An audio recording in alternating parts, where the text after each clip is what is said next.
Have you watched? Do you watch those fights? Like when you get, what is that like for you? Like when you, I don't even know how to ask you these questions. Like when you get caught, like what is that when you're rewatching it?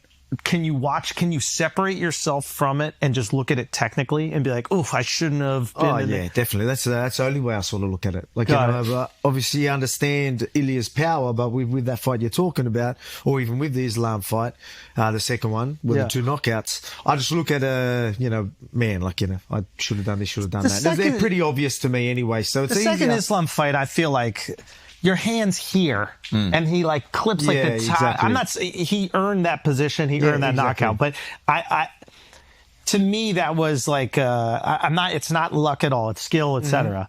But I would say positioning wise, it's not like you were like grotesquely out of position in that moment that you got caught. Well, no, exactly. Well, the difference with that fight and the first fight, like I will try and. Like I was being a bit more clever when I wanted to get into range and, I didn't want to just walk forward. On first fight or second? In the first fight. Right. In the second fight, short notice, very, very short notice. Yeah. So I was like, all right, I can't just sit back and, sort of just wait around and win rounds. I don't, I'm not going to win 5 rounds against Islam right now. I didn't back myself because I didn't have the camp. It was 11 days.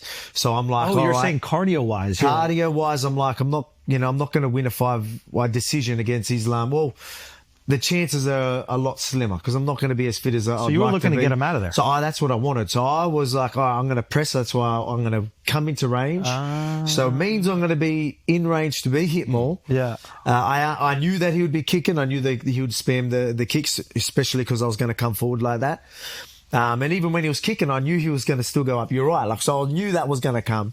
But it was just what I hated about that is because I told myself, and this is, I guess, how I am, and I guess you need this sort of mindset and be able to do this. Like, whatever decision I make, that's it. I'm locking. I'm going to, I'm committing to that. Yeah, and I'm going to tell myself, and I'm going to believe it. And I'm going to be delusional in a sense where that's, I can be, this is going to be the most dangerous I've ever been because I'm going out there to take his head off. Haven't had a camp. I reckon this makes me more dangerous. And I believed it. Yeah. And then I go out there and I couldn't even pull the trigger.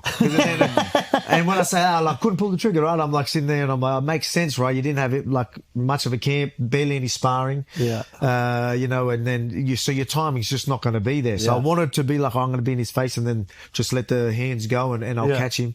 So while I was there, and then I just could not let him go.